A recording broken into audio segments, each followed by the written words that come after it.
جی ناظرین کرام، بہت سارے آرٹیکل ہیں، میں ان کو دیکھ بھی رہا تھا کہ کیسے کس کو پہلے اہمیت دی جائے، کچھ کو غور سے دیکھا جائے۔ جی ایک آرٹیکل جی یہ ہے، مزے کا بات بنتی ہے، the poetry of Al Qaeda and the Taliban.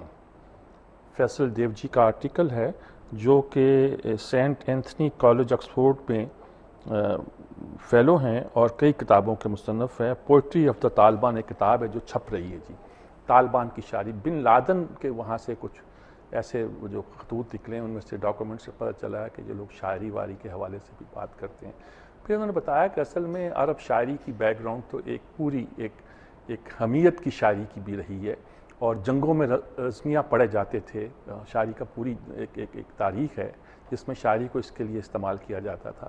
کچھ نظمیں بھی انہوں نے دی ہیں کہ جو ایسے موقع پہ پیدا کی جاتی تھیں، اور اب بھی جیسے ان کا ذکر کیا ہے، تو انہوں نے کہا کہ یہ نظمیں آ رہی ہیں۔ انہوں نے خاص طور پہ اس نظم کو ذکر کیا ہے، change the last and the replacing the word, کہ جس میں انہوں نے بن لادن نے ٹاورز، کاسلز کی جگہ ٹاور کا استعمال کر کے نظم کو اپنے معنوں میں لے لیا ہے۔ آج کل شاعری بہت ہو رہی ہے، ہمارے جج بھی کر رہے ہیں، تو اگر بن لادن نے بھی شاعری کر دی تو کیا ہے کہ دو the clouds of darkness enveloped us and the poison tooth bitter، اب پوری نظم لمبی ہو جائے گی۔ we will not cease our raids until you leave our fields، ہم اس وقت تک حملے ختم نہیں کریں گے جب تم ہمارے علاقے چھوڑ نہیں دیتے۔ اب اس میں بہت سی تذکروں کا ذکر ہے، ان کا گرینیڈز کا ذکر بھی ہے، کلاشنکوف کا ذکر ہے، بندوقوں کا ذکر بھی۔ دیکھو، جب قوموں کو اگر کوئی ظلم کی انتہا ہو جاتی ہے، اپریشن بھی ہو جاتا ہے، 65 کی جنگ کو دیکھیے اور 71 کی جنگ دیکھیے۔ 71 کی جنگ میں منی نیازی جیسا ٹھنڈے مزاج کا شاعر کہتا ہے کہ دشمن کی سرزمین پہ فوجیں اتار دو، اس شہر سنگ دل کو جلا دینا چاہیے، پھر اس کی خاک کو بھی اڑا دینا چاہیے۔ اور منجیر امجد جیسا مرنجا مرنج شاعر کہتا ہے کہ جب تک نہ تیری فتح کی فجریں طلوع ہوں، بارود میں اٹی ہوئی ان شبنموں میں جی، اور پھولوں میں سانس لے کہ برستے بموں میں جی، اب اپنی زندگی کے مقدس غموں میں جی، اور جب تک نہ تیری فتح کی فجریں طلوع ہوں، بارود میں اٹی ہوئی ان شبنموں میں جی، اور بندوق کو بیان غم دل کا اذن دے، ایک آگ بن کے پوربوں اور پچھموں میں جی۔ تو شاعر کے اندر ایک جذبہ پیدا ہوتا ہے جس کو بیان کرنا جو ہے نا مشکل نہیں ہے۔ کس طرح دیکھیے، دنیا میں 3 قوتوں کی ایک بالادستی رہی، لڑائی رہی ایک زمانے میں، کیمرزم کی، فاشزم کی اور کیپٹلزم کی، جس کو اب کیپٹلزم کو ہم جمہوریت کا نام دے دیتے ہیں، نام لے لیتے ہیں۔ اب ہم بڑی خلاب بولتے ہیں کہ ہٹلر نے یہ کیا، ہٹلر نے وہ کیا، اس نے اتنے بندے مار دیے۔ آج جو کچھ ہو رہا ہے، اور اس پہ بھی آرٹیکل ہیں، جو کچھ امریکہ کر رہا ہے دنیا کے بہت مختلفوں میں، جس طرح ہیومن رائٹس کی وائلیشن وہ کر رہا ہے، ابو غریب میں جس نے کیا، گوانتانامو بے میں کیا، اور کس طرح کنٹینر بھر بھر کے لوگوں کو لے گیا۔ ہولوکاسٹ سے چھوٹی چیزیں ہیں جی۔ فسطائیت سے کتنے لوگ متاثر ہوئے تھے اس زمانے میں، بہت سے یورپ کے ادیب، شاعر، فرانس کے، اور خود ایزرا پاؤنڈ اور بہت سے لوگ۔ ہمارے ہاں علامہ مشرقی نے سلوٹ کیا تھا، کیوں کیا تھا جی؟ اب کوئی تاریخ کو ری وزٹ تو کرے نا جی، دیکھے صحیح ہٹلر میں کیا کوئی خوبی تھی، یا میسولونی میں کوئی خوبی تھی، کیوں وہ اس کیپٹلزم کے مقابلے میں ایک اچھا کریڈ لگتا تھا لوگوں کو۔ کچھ لوگوں کا کہنا تھا کہ کچھ کیمرزم کے اتنے خلاف تھے کہ فاشزم کے خلاف ہو گئے، کچھ لوگوں کا کہنا تھا کہ فاشزم جو تھی انہیں کیپٹلزم سے بہتر نظر آئی۔ بڑی بحثیں ہیں، لیکن اس شاعری کا بہت انہوں نے بڑا اس میں بڑے analysis. These poets criticise the idea of human rights that coalition forces are supposedly fighting to protect in their country, instead they voice notions of humanity۔ یہ ہیومن رائٹس کی انہوں نے کہا کہ خلاف، ہیومن رائٹس ایک کہتے ہیں ہم اس کو دفاع کر رہے ہیں۔ اچھا، ہیومن رائٹس بھی بہت لوگ کہتے ہیں سامراج کی سازش ہے، ویسے اس پر کبھی الگ گفتگو ہو سکتی ہے۔ ہیومن رائٹس کا بھی ایک کلیشے ہے۔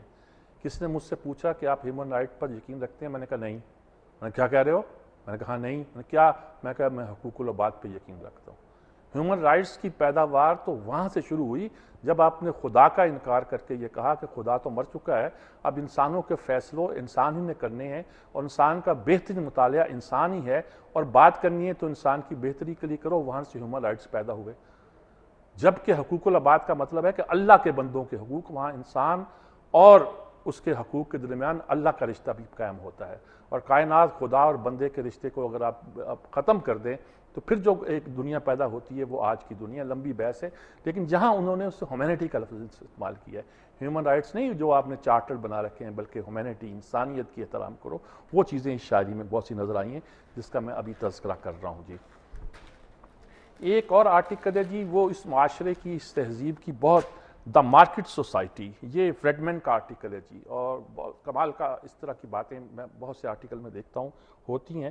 یہ بھی ایک کتاب آئی ہے, what money can't buy, the mortal limits of markets, وہ چیز جو پیسہ نہیں خرید سکتا. ہارورڈ کے فلاسفر مائیکل سینڈل کی کتاب ہے, اس پر ہے. انہوں نے کہا پیسہ جو چیزیں نہیں خرید سکتا, اخلاقیات کی بہت سی چیزیں, اس پر گفتگو. انہوں نے کہا کہ وہاں انہوں نے لگا دیا کہ جی یہ اسکول کو انہوں نے مارکیٹ کر دیا کہ اس اسکول کی جو جمنیزیم ہے اس کا نام فلاں کمپنی جو چیزیں بیچتی ہے اس کے نام پہ رکھ دیا جائے گا. کچھ نام رکھ لیں آپ, فلاں کمپنی کے نام پہ اس کا نام رکھ دیا جائے گا.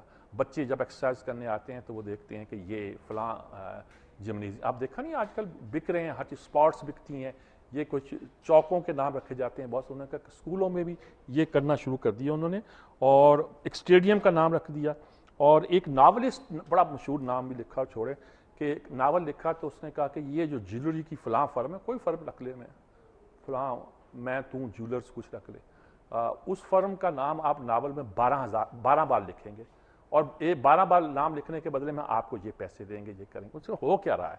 انہوں نے کہا جی مارکیٹ اکانومی اپنی جگہ, لیکن آپ نے تو مارکیٹ سوسائٹی بنا لی ہے. Market economy, market society. Market society کا کیا ہے؟ ہر چیز فار سیل ہے, قابل فروخت ہے, جو چاہے آپ بیچتے ہیں. ہماری اخلاقیات بھی قابل, وہ پیسے دیں اور اپنی چیز. انہوں نے کہا جی جو نسلیں پروان چڑھ رہی ہیں اس کے ساتھ, ہیلتھ کا کانسیپٹ ان کا یہ ہے, تعلیم کا کانسیپٹ ان کا یہ ہے, وہ نسلیں کیا بنیں گی, وہ آگے جا کے کیا. انہوں نے کہا کہ ہم شہری پیدا نہیں کر رہے, مثلا کالجوں اسکولوں میں اگر ہم بانٹ دیتے ہیں اپنے چیزوں کو تو اس کا رزلٹ کیا ہوتا ہے؟ ہم شہری پیدا نہیں کرتے, شہری نہیں پیدا کرے, سٹیزن پیدا. وہاں انسان نہیں ہوتے نا مغرب میں, شہری ہوتے ہیں آج ماڈرن ریاست میں پولیٹیکلی ہم, لیکن وہ کہتے ہیں ہم شہری بھی پیدا نہیں کر رہے, سٹیزن پیدا نہیں کر رہے. کیا کر رہے ہیں ہم؟ ان کی جگہ پر صارفین پیدا کر رہے ہیں. ہم تو شہری سٹیزن سے خوش تھے کہ چلو رعایا سے تو ڈیفرنٹ ہے نا جی, عوام کا اور کنسیپٹ تھا, رعایا کا اور کنسیپٹ تھا, لیکن اب پتہ ہے اب رعایا بھی نہیں رہے, ہم رعایا تو رہے نہیں, اب عوام بھی نہیں رہے, اب ہم شہری بھی نہیں رہے, اب صارف ہو گئے ہیں, کنزیومر ہو گئے ہیں. ہمیں چیزیں بیچنے کے لیے ہمیں استعمال کیا جاتا ہے اور بہت سی چیزیں جو ہے نا وہ انہوں نے کہ اس کا فائدہ کیا ہے, نقصان کیا ہے. Throughout our society were losing the places and institutions that used to bring people together. یہ ایک اور بہت کمال کی بحث ہے جس پہ ہمیں غور کرنا چاہیے. وہ یہ ہے کہ ایک کلاس, یہ انسٹیٹیوشن ہوتے تھے کلاس مکس. ہم نے کہا کہ اسٹیڈیم کا نام رکھ دیا آپ نے فلاں کے نام. اب اسٹیڈیم جو ہے نا کارپوریشنیں خریدتی ہیں, یہ سب سے اوپر کا جو باکس ہے یہ فلاں کارپوریشن نے خرید لی ہے. وہاں کہتا $10 دے کے, $3 دے کے, $2 دے کے. انہوں نے کتاب کا مصنف اور میں ایک ہی زمانے کے ہیں, میرے باپ نے اور اس کے باپ نے, اس نے $10 میں وہ خریدا ہوگا, میرے باپ نے $3 کا خرید لیا ہوگا, اور اتنا فرق ہوا کرتا تھا. اب سینکڑوں ہزاروں ڈالر میں یہ اسٹیڈیم بک جاتے ہیں. اور اس کے تو وہاں بیٹھ کے جو دیکھتے ہیں, اس کا مطلب کیا ہوتا ہے کہ امیر اور غریب میں جو رابطہ ہے وہ بھی ٹوٹ گیا ہے. تو ڈسکنیکٹ پیدا ہو گیا ہے ہمارے معاشرے میں, ہیو اور ہیو ناٹس کے طرح, وہ بہت پھیلتا جا رہا ہے. ان کا کلچر اور ہے. انہوں نے کہا کہ وہ اس کا جو CEO ہے, ایک آرٹیکل اور تھا, وہ اپنے لوگوں سے ملتا ہی نہیں, نکلتا ہے الگ نکلتا ہے. ایک آپ ٹریول کرتا ہے تو الگ جہاز میں کرتا ہے, کہیں کھانا کھانا ہوتا ہے ریسٹورینٹ میں تو سارا ریسٹورینٹ اس طرح کا خالی کرا کے یعنی اس کی لوگوں کے ساتھ کوئی مکسنگ ہی نہیں ہے. چنانچہ اس کلاس کا اس کلاس کا جو ڈسکنیکٹ پیدا ہو گیا, تعلق ختم ہو گیا ہے, اس نے سوسائٹی عجیب پیدا کر. تو ان کا یہ مارکیٹ سوسائٹی جو ہے یہ لوگوں کو جو اکٹھا کرنا تھا وہ بھی ختم کر رہی ہے جی. انہوں نے کہا democracy does not require perfect equality but it does require that citizen share in a common life. ان کی زندگیاں ایک نہیں ہیں, ان کی زندگیاں الگ ہو گئی ہیں, ہم نے نام رکھ دیے ہیں اور بیچنا شروع کر دیا ہے.